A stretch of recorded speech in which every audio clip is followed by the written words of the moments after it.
பாலஸ்தீனத்தில் 2 ஆண்டு காலமாக இஸ்ரேலிய ஆக்கிரமிப்பு படைகள் நடத்திய தாக்குதல்களை தொடர்ந்து பாலஸ்தீனத்தில் ஒரு யுத்த நிறுத்தம் கொண்டு வரப்பட்டிருக்கிறது. இந்த யுத்த நிறுத்தத்தின் அளவுகோல் எப்படின்னு கேட்டா, பாலஸ்தீன பகுதிகளின் 51% நிலப்பரப்பு தற்போது இஸ்ரேலிய ஆக்கிரமிப்பு படைகளுடைய கண்ட்ரோல்ல இருக்கிறது, காசாவினுடைய. அதே நேரத்தில் மீதி இருக்கக்கூடிய 49% நிலப்பரப்பு அங்க இருக்கக்கூடிய பாலஸ்தீன விடுதலை போராட்ட அமைப்புகளுடைய கண்ட்ரோல்ல இருக்கிறது. இது அந்த சமாதான உடன்படிக்கையில் ஒரு முக்கியமான பகுதி. இதே நேரத்தில் இந்த 2 பகுதிகளையும் பிரிக்கக்கூடிய பகுதிகளுக்கு எல்லோ பார்டர் என்று பெயர் வைத்திருக்கிறார்கள். மஞ்சள் கோடு என்று சொல்லப்படும் பிளாஸ்டிக்ல மஞ்சள் கலர்ல செய்யப்பட்ட சில அடையாளங்கள் சில பகுதிகளில் வைக்கப்பட்டிருக்கிறது. இந்த அடையாளங்கள் வைக்கப்பட்டிருக்கக்கூடிய எல்லைகளை தாண்டி யார் வந்தாலும் அவர்களை சுட்டுக் கொள்கிறது இஸ்ரேலிய ஆக்கிரமிப்பு படைகள் என்கிற செய்திகளை நம்ம தொடர்ந்து பார்த்து வர்றோம். இன்றைய நாளிலும் பாலஸ்தீன அப்பாவி ஒருவர் தவறுதலாக இந்த எல்லோ பார்டர் எல்லையை தாண்டினார் என்கிற குற்றச்சாட்டுக்காக அவரை சுட்டு கொண்டிருக்கிறது இஸ்ரேலிய ஆக்கிரமிப்பு படைகள் என்கிற கவலைக்குரிய செய்திகள் வெளியாகி இருக்கிற அதே நேரம் இஸ்ரேலுடைய ஆளில்லா விமான தாக்குதல்கள் காரணமாக 3 அப்பாவிகள் இன்றைய நாளில் மேலதிகமாக காசாவுக்குள் கொல்லப்பட்டிருக்கிறார்கள், ஷஹீதாகி இருக்கிறார்கள். தொடர்ந்து காசா மக்களுடைய உயிரிழப்பு ஒவ்வொரு நாளும் ஏதோ ஒருவர் கொல்லப்படுகிறார் என்கிற செய்திகளை நம்ம பார்த்து கொண்டே இருக்கிற அளவுக்கு இஸ்ரேலிய ஆக்கிரமிப்பு படைகளுடைய அநியாயம் உச்சம் தொட்டு கொண்டிருக்கிறது. இப்படியான சூழல்ல தான் இஸ்ரேல் காசா மீதான யுத்தங்களை நடத்திய அதே நேரத்தில் அதே சந்தர்ப்பத்துக்குள்ளாக ஈரானோடும் ஒரு சண்டையை மேற்கொண்டது. பின் நாட்களில் ஈரானோடு அமெரிக்காவே நேரடியாக சண்டையிடுகிற ஒரு நிலை உருவாக்கப்பட்டது. அமெரிக்க ஆக்கிரமிப்பு படைகள் மிடில் ஈஸ்டுக்கு வந்து நேரடியாக ஈரானோடு சண்டையிட்டார்கள். 40 நாள் வார்ல அமெரிக்கா ஈரானிடத்தில் தோல்வி அடைந்தது.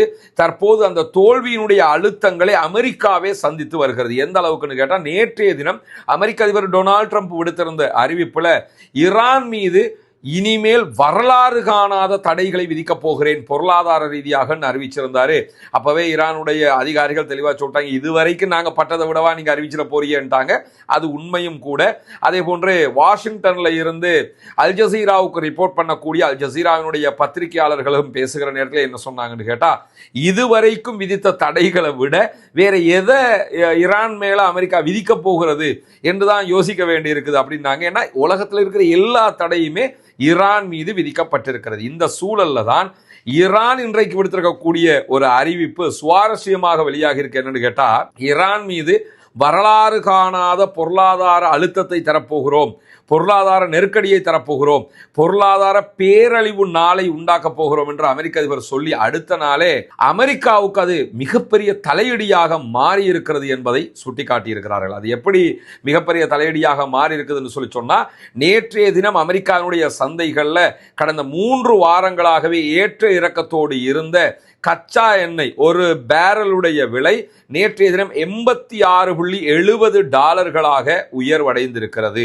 இது ஈரானுக்கு ஏற்பட்ட பொருளாதார அழுத்தம் கிடையாது, அமெரிக்காவுக்கு ஏற்பட்டிருக்கக்கூடிய மிகப்பெரிய பொருளாதார அழுத்தமாக இருக்கிறது என்பது இன்றைக்கு சுட்டிக்காட்டப்படுகிற அதே நேரம் நேற்றைய தினம்தான் தன்னுடைய நாட்டினுடைய மொத்த கடனுடைய அளவை அறிவித்திருந்தது அமெரிக்கா. அமெரிக்காவுக்கே இதுவரைக்கும் $40 டிரில்லியன் அளவுக்கு கடன்கள் இருக்கிறது என்கிற செய்தி வெளியாகி இருக்கிறது. இதையெல்லாம் சொல்லுகிற நேரத்தில் ஈரானியர்கள் என்ன சொல்றாங்கன்னா, இந்த 40 டிரில்லியன் அளவுக்கு அமெரிக்காவுக்கு கடன் இருக்குது, எங்களுக்கு அந்த கடன்ல தேக்கரண்டி அளவுக்கு கூட இல்லையே, அடி வாங்கின எங்களுக்கே இல்லை, அடி தந்த உங்களுக்கு இருக்கிறதாக நீங்க சொல்லிக்கிட்டு இருக்கிறீங்களா? அப்ப யார் இங்க பொருளாதார அழுத்தத்துல இருக்கிறாங்க என்பதுதான் மிகப்பெரிய கேள்வி. இந்த 40 டிரில்லியன் என்று சொல்றேன் இல்லையா, இந்த 40 டிரில்லியனை ஒரு பில்லியன் எவ்வளவு? $1 பில்லியன் அமெரிக்க டாலர் ஸ்ரீலங்கா அல்லது இந்தியாவினுடைய காசுக்கு எவ்வளவுங்கிறத நம்ம புரிஞ்சுக்கிறோம். $1 பில்லியனுங்கிறது இந்தியாவினுடைய பொருளாதார மதிப்புக்கு 10,000 கோடி. 1 பில்லியனே 10,000 கோடி இருக்கும். 1 டிரில்லியனுங்கிறது 1000 பில்லியனுக்கு சமனானது. அப்படி இருக்கும்போது 40 டிரில்லியன் அமெரிக்க டாலர்கள் அமெரிக்காவுக்கு கடன் இருக்குதுன்னா இது கம்ப்யூட்டரே கன்ஃபியூஸ் ஆயிரும். அந்த அளவுக்கு இருக்கக்கூடிய ஒரு கடன். இவ்வளவு கடன்லையும் பெரும்பகுதி கடன் எதனால உண்டானதுன்னு கேட்டா அடுத்த நாடுகளை ஆக்கிரமிக்க போனதுனால. அங்க பெட்ரோல் எடுக்க போய் இங்க நஷ்டப்பட்டுக்கிட்டு இருக்கிறாங்க.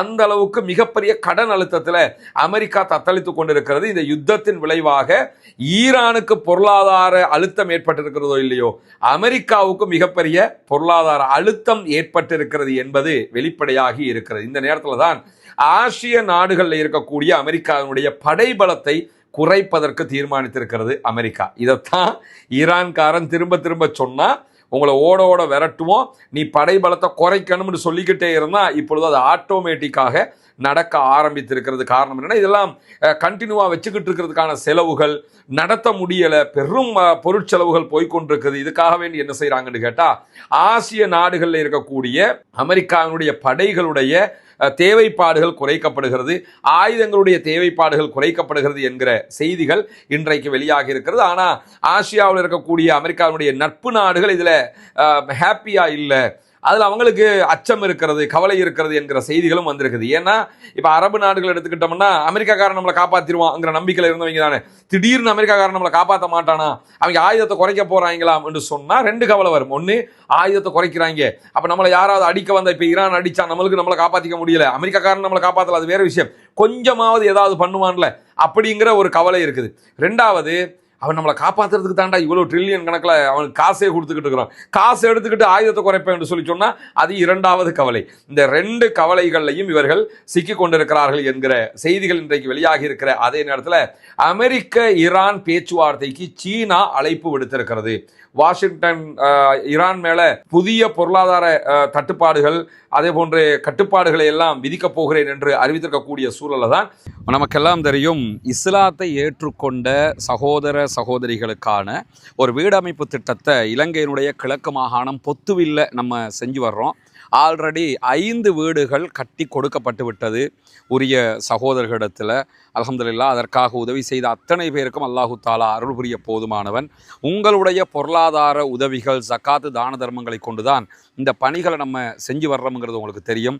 எந்த ஒரு நிதி நிறுவனத்திடமிருந்தும் பணத்தை கொண்டு வந்து இந்த பணிகளை நம்ம பண்ணலை. யூடியூப் சேனலில் நம்ம அறிவிச்சுக்கிட்டே இருக்கிறோம். அதை பார்க்கிற சகோதரர்கள் செய்யக்கூடிய உதவிகள் மூலமாகத்தான் இதுவெல்லாம் நடைபெற்று வருகிறது. அந்த அடிப்படையில் தற்போது நம்ம 6, 7 ஆகிய 2 வீடுகளை கட்டிக்கிட்டு இருக்கிறோம். 8வது வீடு கட்டுவதற்குரிய அடித்தளமும் போடப்பட்டிருக்கிறது.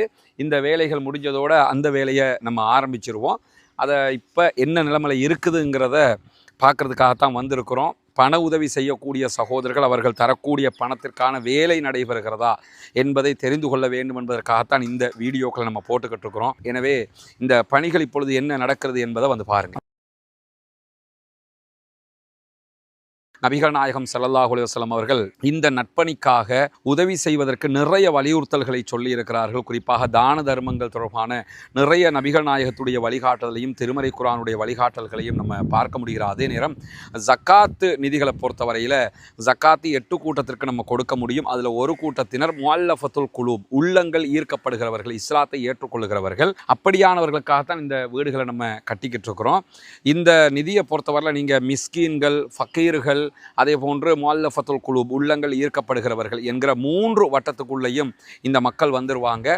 உங்கள் ஜக்காத்து பணத்தை நீங்கள் இதுக்காக தருகிற நேரத்தில் 3 சாராருக்கும் ஜக்காத்து கொடுத்த நன்மைகளும் உங்களை வந்து அடைந்து விடும். சீனாவினுடைய வெளிவிவகார அமைச்சு இன்றைக்கு விடுத்திருக்கக்கூடிய அறிவிப்பில் அமெரிக்காவும் ஈரானும் பேச்சுவார்த்தையை மீண்டும் தொடங்க வேண்டும், அதற்கான ஏற்பாடுகளை செய்ய வேண்டும், அதற்கு நாங்கள் வந்து முன்னிற்பதற்கும் தயாராக இருக்கிறோம் என்று அறிவித்திருக்கிறது. சீனாங்கிறது அமெரிக்கா, ரஷ்யா, சீனாங்கிறதுலாம் ஒரு பாரிய வல்லரசு நாடுகளாக, அதுலேயும் சீனாங்கிறது பொருளாதார வல்லரசு. சீனாவையே அப்படி டாரிஃப் போடுவேன், அடக்குவேன், முடக்குவேன் சொல்லிக்கிட்டு இருக்கிறார் அமெரிக்க அதிபர் டொனால்ட் ட்ரம்ப். அந்த நேரத்தில் சீனாக்காரன் வந்து நிற்கிறான், அவனால் முடியலை, ஈரான்காரனோட பேசி நான் சமாதானம் பண்ணவாங்கிற அளவுக்கு தற்போது நிலைமை மாறி இருக்கிறது. இந்த சூழலில் தான் இன்றைய நாளில் லெபனானில் இருக்கக்கூடிய ஹிஸ்புல்லாக்கள் மீதும் புதிய தடைகளை விதித்திருக்கிறது அமெரிக்காவினுடைய அரசாங்கம். ஹிஸ்புல்லாக்களை மீண்டும் தடை செய்யப்பட்ட அமைப்பாக அவர்கள் வகைப்படுத்தி இருக்கிறார்கள். அதிலும் குறிப்பாக ஈரானுடைய குதுஸ் படை பிரிவினுடைய ஒரு துணை படைப்பிரிவாகத்தான் இவர்கள் பயிற்றுவிக்கப்படுகிறார்கள் என்கிற செய்திகளை இன்றைக்கு அமெரிக்கா விடுத்திருக்கிறது. இதற்கு காட்டமான ஒரு பதிலை ஹிஸ்புல்லாக்கள் விடுத்திருக்கிறார்கள். நாங்கள் ஈரானியர்களோடு தொடர்பில் இருக்கிறோம், ஈரானியர்களோட எங்களுக்கு அவங்களுக்கு பெரிய நட்பு இருக்குது. ஆனால் எங்களுடைய வேலை லெபனானை பாதுகாப்பது, லெபனானுக்குள்ள யாரும் வராமல் இருக்கிறது. இஸ்ரேல் என்கிற ஆக்கிரமிப்பு சக்திகிட்ட இருந்து லெபனானை பாதுகாக்கிற வேலையைத்தான் நாங்கள் செஞ்சுக்கிட்டு இருக்கிறோமே தவிர, எங்களை நீங்கள் தீவிரவாத பட்டியலில் அல்லது பயங்கரவாத பட்டியலில் சேர்க்கறதுனால இஸ்ரேலை எதிர்க்காம விட்டுருவோம்னு மட்டும் நினைச்சிடாது. எங்க வேலையே இஸ்ரேலுக்கு எதிராக செயல்படுவதுதான். எனவே எங்களுக்கும் ஈரானுக்கும் இடையில பாரிய ஒரு தொடர்பு இருக்கிறது, ஒரு நெருங்கிய நட்பு இருக்கிறது என்பதையும் வெளிப்படையாகவே இன்றைக்கு ஒப்புக்கொண்டிருக்கிறது ஹிஸ்புல்லாக்களுடைய படைப்பிரிவு என்கிற செய்திகளுக்கு மத்தியில குதுஸ் பிரிகேடுக்கு கீழே தான் ஹிஸ்புல்லாக்கள் இயங்குகிறார்கள் என்பதையும் அமெரிக்கா வகைப்படுத்தியிருக்கு. இந்த குதுஸ் பிரிகேடுங்கிறது காசிம் சுலைமானியால் உருவாக்கப்பட்டு போஷிக்கப்பட்ட ஒரு அமைப்பு. காசிம் சுலைமானிய பகுதாதுக்கு அவர் போன இடத்துல 2000ங்களுக்கு பிறகு பகுதாதுக்கு போன இடத்துல தான் ஈராக்கினுடைய தலைநகர் பகுதாதினுடைய ஏர்போர்ட்டுக்கு வெளியில வச்சு தான் அமெரிக்க படைகள் ட்ரோன் தாக்குதல் மூலமாக கொன்றார்கள். காசிம் சுலைமானி தான் ஈரானுடைய நவீன ஈரானை வடிவமைத்தவர். அதே போன்று நவீன ஈரானுடைய இந்த இராணுவத்தை வடிவமைத்தவர் அவர் என்றுதான் இன்றைக்கும் ஈரானியர்கள் போற்றி புகழ்கிறார்கள். அந்த காசிம் சுலைமானியுடைய பேக்ரவுண்டை கொண்ட குதுஸ் பிரிகேட் தான் முழுவதுமாக இவர்களை வழிநடத்துகிறது என்று சொல்லியிருக்கிறார்கள். அதுல அது பொய்யெல்லாம் கிடையாது, நிஜமாக தான் குதுஸ் பிரிகேட் தான் முழுமையான பயிற்சி இவங்களுக்கு, ஹவுதீஸுக்கு, சில பொழுதுகளில் பாலஸ்தீன விடுதலை போராட்ட அமைப்புகளுக்கு எல்லாம் கொடுத்து கொண்டிருக்கிறாங்க. அந்த செய்தியை தான் இன்றைக்கு வெளியிட்டிருக்கிறது அமெரிக்கா. அதற்கு பதிலடியையும் ஹிஸ்புல்லாக்கள் இன்றைக்கு கொடுத்திருக்கக்கூடிய செய்திகளுக்கு மத்தியில் காசாவினுடைய கப்பல் குழு விவகாரத்தில் இஸ்ரேலிய பிரதமர் பெஞ்சமின் நெதன்யாஹுக்கு எதிராக இன்டர்போல் மூலமாக ரெட் நோட்டீஸ் வெளியிட வேண்டும் என்கிற கோரிக்கை இன்றைக்கு துருக்கி வலியுறுத்தி இருக்கிறது. ஏன்னா காசாவை நோக்கி ஃப்ரீடம் ஃப்ளோட்டிலா கப்பல் மூலமாக நிறைய பேர் காசாவுக்கு உணவுகள் மருந்துகள் எல்லாம் எடுத்துக்கிட்டு போனது நமக்கு தெரியும். போனவங்க எல்லாருமே துருக்கியில இருந்து அவங்களுடைய பயணத்தை ஆரம்பிச்சாங்க. நம்ம ஊர்ல கூட ஜமீரா என்கிற ஒரு சகோதரி என்ன பண்ணாங்கன்னா அந்த ஃப்ரீடம் ஃப்ளோட்டிலா கூட்டணியில போனது நமக்கெல்லாம் தெரியும். இப்படியான ஒரு சூழல்ல தான் இந்த கூட்டணி மீது அவர்கள் நடத்திய தாக்குதல், கட்டுப்பாடுகள், அவர்களுக்கு ஏற்படுத்திய சிக்கல்கள், இதுக்கெல்லாம் சேர்த்து நெதன்யாஹு மேல ரெட் நோட்டீஸ் நீங்க கொடுக்கணும் சொல்லி இன்டர்போலை வலியுறுத்தி இருக்கிறது இன்றைக்கு துருக்கி என்கிற செய்திகள் வெளியாகி இருக்கிறது. துருக்கியை பொறுத்தவரை தொடர்ந்து இஸ்ரேலுக்கு எதிரான தங்களுடைய நிலைப்பாட்டில் மிக உறுதியாக செயல்படுகிறார்கள். அதற்கு இன்னும் ஒரு ஆதாரமாக இந்த செய்தியை நம்ம புரிந்து கொள்ளுகிறோம். அதே நேரம் பாலஸ்தீனத்தில் கொல்லப்பட்ட 8 வயது சிறுமியாக இருக்கிற ஹிந்து ரஜப் தொடர்பான பல செய்திகள் அவ்வப்போது வெளியாகி கொண்டிருக்கு. இந்த ஹிந்து ரஜப் கொலை செய்யப்பட்டது தொடர்பாக ஒரு விசாரணையை ஆரம்பித்திருக்கிறோம் என்று இஸ்ரேல் அறிவித்திருக்கிறார்கள். இந்த விசாரணை வெறுமனே ஒரு கண் துடைப்பு, இதனால் எந்த ஒரு லாபமும் யாருக்கும் ஏற்பட போவதில்லை என்று சொல்லி ஹிந்து ரஜபினுடைய நடந்த அநியாயத்தை திரைப்படமாக எடுத்த இயக்குனர் இன்றைக்கு கடுமையான கண்டனங்களை தெரிவித்திருப்பது மட்டுமல்லாம அவர் என்ன கேட்கிறாருன்னா, என்ன விசாரிக்க போறீங்க? சேட்டலைட் காட்சிகள் இருக்கிறது, நேரடி ஐவிட்னஸ் இருக்கிறது, எல்லாத்தையும் தாண்டி அந்த குழந்தை சாகிற வரைக்கும் 4 மணி நேரங்களுக்கு மேலாக ரெட் கிரசன்ட் சொசைட்டியோட பேசிக்கிட்டே இருக்கிறா. இஸ்ரேலுடைய மெர்காவா டேங்க் தான் வந்திருக்குது, எனக்கு ஷூட் பண்றாங்க, எங்களுக்கு அட்டாக் பண்றாங்க என்கிற செய்தி எல்லாம் அதுல பதிவாக இருக்குது. ஐவிட்னஸ் இருக்குது, நேரடி ஆதாரம் இருக்குது, ஆடியோ ஆதாரம் இருக்குது. இதை விட என்ன விசாரணை இஸ்ரேல் பண்ணிட போகுது? எனவே இந்த விசாரணை வெறும் கண் துடைப்பு என்பதை அடித்து சொல்லி இருக்கிறார் ஹிந்து ரஜப் திரைப்படத்தினுடைய திரைப்பட இயக்குனர். இன்றைக்கு வெளியாகி இருக்கக்கூடிய செய்திகளுடைய மிக முக்கியமான செய்திகளுடைய தொகுப்பை தான் உங்களோடு பகிர்ந்து கொண்டிருக்கிறோம். தொடர்ந்து